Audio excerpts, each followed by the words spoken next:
Good evening and thanks for joining us. We are going to get to the spread of COVID-19 here in Canada in a moment, in particular the outbreaks in long-term care homes. But we begin with stunning allegations about a plot to overthrow the state government in Michigan, to kidnap the governor, attack the police, and attempt to ignite a civil war in the U.S.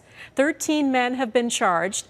The FBI alleges they had been planning for months and intended to execute the attack before the November presidential election. The FBI quotes one of the accused saying Michigan Governor Gretchen Whitmer has no checks and balances at all. She has uncontrolled power right now. All good things must come to an end. Today, Whitmer accused President Trump of stoking their anger. When our leaders speak, their words matter. They carry weight. When our leaders meet with, encourage, or fraternize with domestic terrorists, they legitimize their actions, and they are complicit.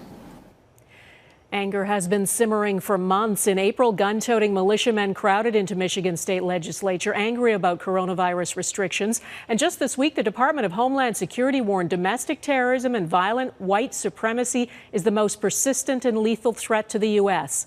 Today, Michigan State Police had a message for militia groups. We took an oath to protect and defend and to serve, and together we will take swift action against anyone who is planning or seeking to commit violence or harm to anyone in the state of Michigan. The alleged plot was elaborate and chilling. Eric Sorensen has our top story tonight. Hatred, bigotry, and violence have no place in the great state of Michigan. Michigan Governor Gretchen Whitmer has been in the center of very public political unrest. The shocking scene of gun-wielding protesters entering the Michigan state capitol in April over COVID-19 lockdowns.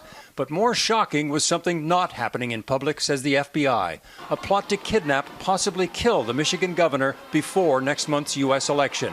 6 men have been charged with plotting with a militia group to kidnap Whitmer and overthrow the government. The alleged conspirators are extremists who undertook a plot to kidnap a sitting governor.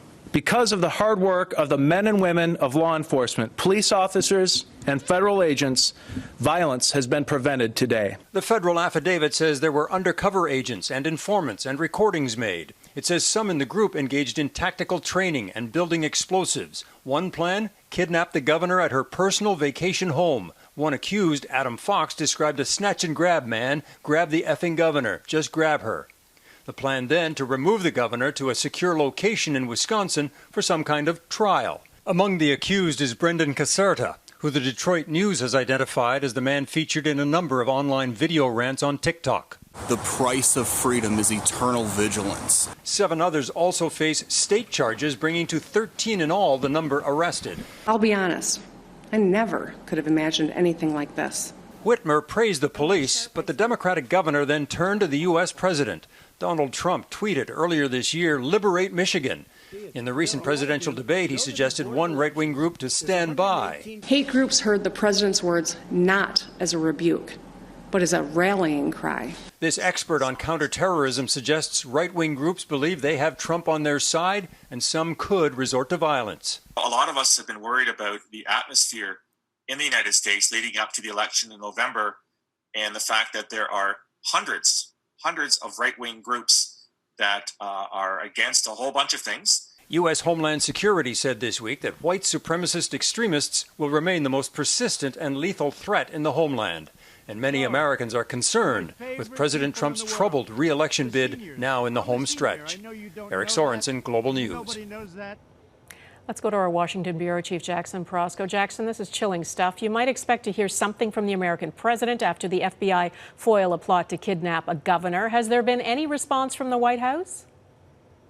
Well, Donna, I can tell you the White House press secretary has gone on record as accusing Governor Whitmer of sowing division. And this morning, before those charges were announced, the president did phone into Fox Business Channel, where he called Whitmer the lock-up queen over coronavirus restrictions and suggested that she's effectively keeping her citizens in prison. This really sort of comes as the president continues this kind of dance with the far right and with militias. Think about his reluctance to condemn white supremacists after that first presidential debate in which he told told them to stand back and stand by. And then think about the language Trump has used, lines like liberate Michigan. You also don't have to look much further than the Trump campaign itself. Take a listen to this Facebook post from the president's son about what Trump supporters, he says, should be doing on Election Day. The radical left are laying the groundwork to steal this election from my father, President Donald Trump. Their plan is to add millions of fraudulent ballots that can cancel your vote and overturn the election. We cannot let that happen. We need every able-bodied man, woman to join Army for Trump's election security operation. So there's sort of a sense that the president is trying to play to all sides here. But Donna, this flirtation with the far right is actually potentially very damaging to the president because it risks scaring off the moderate Republicans who he needs, especially to overcome his current deficit in the polls. Jackson, there's been a lot of back and forth over a second presidential debate now that President Trump has been infected with COVID-19. What's the latest? Is it going to happen? Much like his flirtation with the far right, the coronavirus is the one thing the president doesn't want to talk about. And so when the Presidential Debate Commission proposed making the next debate a virtual format because of the virus, the president backed out. And then we had this sort of day-long back and forth with him and Joe Biden, both proposing all sorts of different ways to carry on with further debates.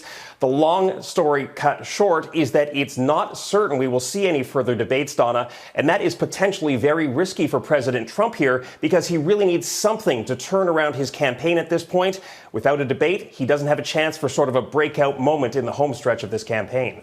Jackson, there's been a lot of back and forth over a second presidential debate now that President Trump has been infected with COVID-19. What's the latest? Is it going to happen?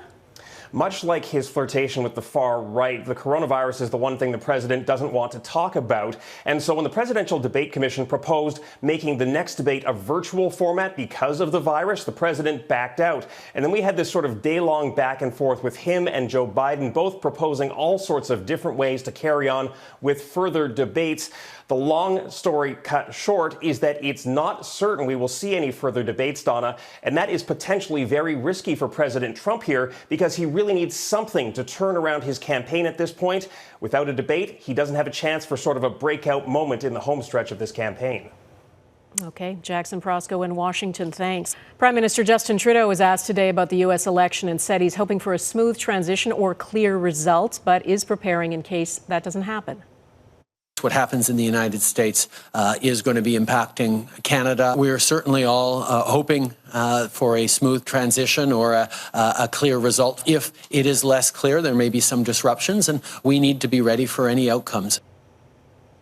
The Prime Minister said he would not comment on specifics of the U.S. electoral process.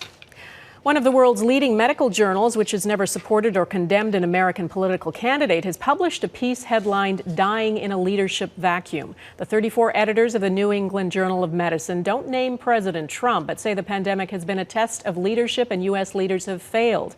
They have taken a crisis and turned it into a tragedy. The editors say when it comes to the response to the largest public health crisis of our time, our current political leaders have demonstrated that they are dangerously incompetent. We should not abet them and enable the deaths of thousands more Americans by allowing them to keep their jobs. The U.S. has the most confirmed cases and the most deaths from COVID-19 in the world. More than 212,000 Americans have died.